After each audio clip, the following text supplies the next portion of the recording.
ओम शांति। आदि रत्न इस पुस्तक में आज हम पढ़ेंगे दीदी मनमोहिनी के प्रति बाबा का संदेश गुलजार दादी द्वारा। तो चलिए आज हम इसे पढ़ते हैं। जब मैं बाबा के पास गई तो क्या देखा, दीदी जी बहुत आराम से विश्राम कर रही थी। बाबा की गोदी में उसका सिर था, जैसे बाबा की गोदी ही दीदी का तकिया था, और उस ही तकिए पर आराम से विश्राम कर रही थी। जैसे ही मैं नज़दीक गई, बाबा ने दीदी को बुलाया और कहा, दीदी देखो, मधुबन से आपके लिए याद प्यार आया है। दीदी ने हमें देखा और लेटे हुए ही ऐसे हाथ किया, हाथ मिलाया और कहा, आप भी आओ, हमारे साथ आप भी बाबा के तकिए पर लेट जाओ। हम भी लेट गए। हमको कमी क्या थी, अच्छा ही था।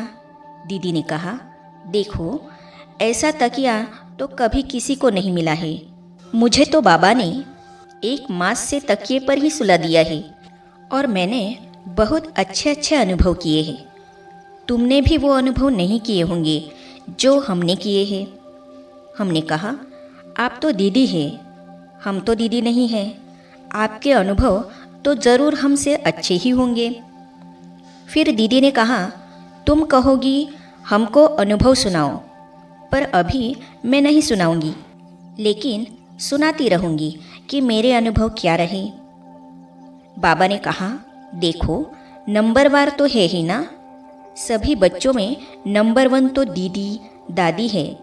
जैसे दीदी दादी नंबर 1 में है, तो नंबर 1 को अनुभव भी तो नंबर 1 होंगे ना। दीदी निमित्त मात्र शरीर में थी। बाबा ने कहा, जैसे तुम लोग ट्रांस में आती हो तो तुम्हारे शरीर का सांस तो चलता रहता है, निकल थोड़े जाता है। ऐसे ही दीदी का सांस तो चल रहा था। शरीर को तो सांस चलने का कारण डॉक्टर भी छुट्टी नहीं दे रही थी, तो सांस तो चल रहा था।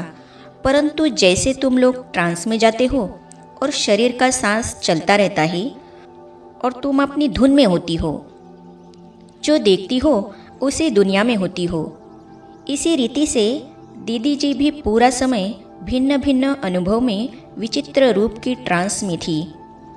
आप लोगों जैसे ट्रांस नहीं थी। मैंने कहा, वो भी हम सुनेंगी। वो ट्रांस कौन सी होती है? बाबा ने कहा, जैसे नंबर 1 है, वैसे ही नंबर 1 अलौकिक न्यारी विचित्र रूप की ट्रांस का पार्ट रहा है। और कितना भी तुम लोग बुलाते थे, कोई टाइम दीदी सुनती भी रही है। ऐसे नहीं कि नहीं सुनती रही है, अंदर सुनती भी रही है। परंतु जैसे कोई अपने मस्ती में होता है ना, बहुत मस्त, कोई अच्छी चीज़ किसको मिल जाती है और उसमें ही लगे होते हैं, तो नीचे आने की जैसे दिल ही नहीं होती है।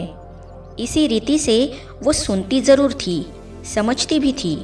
मुझे बुला रहे हैं, मेरा आह्वान कर रहे हैं। गुलजार दादी बीच में अपना अनुभव सुनाती है।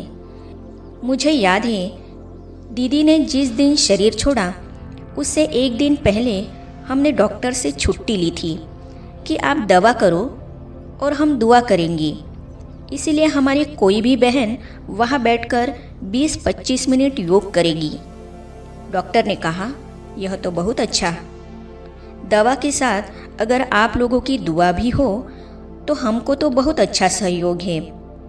भगवती डॉक्टर ने कहा था, आप लोगों को कोई नहीं रोक सकता है, आप ज़रूर बैठो। उस दिन 11:30 बजे का समय था। हम लोगों ने रात और सुबह की प्राइवेट नर्स रखी थी। दिन की जो नर्स थी वह भी दीदी से बहुत स्नेही थी और बड़े स्नेह से कहती थी, दीदी जी आओ, बुला रहे हैं। रोज़ ऐसे कहती थी, दीदी जी आपको हमको आबू में ले चलना है। वो बार बार यह कहती थी। पहले तो योग किया, फिर हमने कहा, दीदी को बुलाओ, हिलाओ थोड़ा, क्योंकि उस दिन हमने देखा कि दीदी की आंखें तो खुली थी। पहले तो बंद थी 1-2 दिन, लेकिन पीछे खुली थी। और आपे ही खोली थी। ऐसे कभी कभी दीदी की आंखों से लगता था जैसे देख नहीं रही है। उस दिन भी लगा दीदी देख रही है और आंखें अर्थात पलक ऐसे ऐसे हिल रही थी। बोलते हैं तो थोड़ा माथे पर निशान पड़ता है, ऐसे भी हो रहा था। हमने कहा आज तो दीदी प्रैक्टिकल में जैसे हिला रही है। नर्स ने कहा आप बोलो। हमने कहा दीदी जी आज शाम को आबू में जाना है आपको, अभी उठो। अभी आप उठेंगी तभी हम शाम को आपको ले चलेंगी।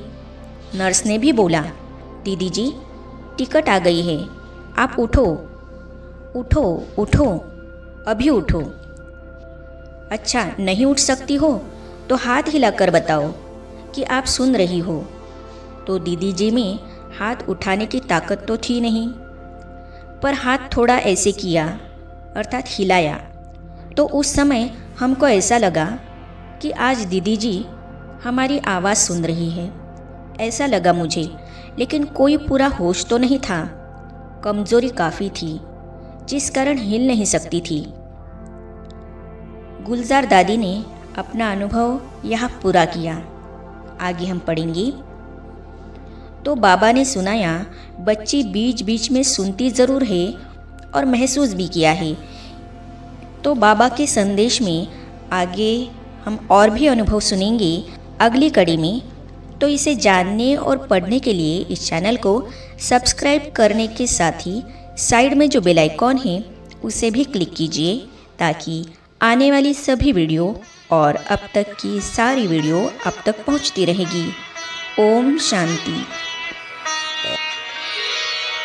तेरी याद का अमृत पीते हैं, तेरी याद का अमृत पीते हैं, तेरी याद में जीते हैं बाबा, तेरी याद में जीते हैं बाबा, तेरी याद का अमृत पीते हैं, तेरी याद का अमृत पीते हैं, रहे याद सदा ही साथ तेरी, रहे याद सदा ही साथ तेरी, बस और न हम कुछ चाहेंगे, बस और न हम कुछ चाहेंगे, तेरी याद का अमृत पीते हैं, तेरी याद का अमृत पीते हैं।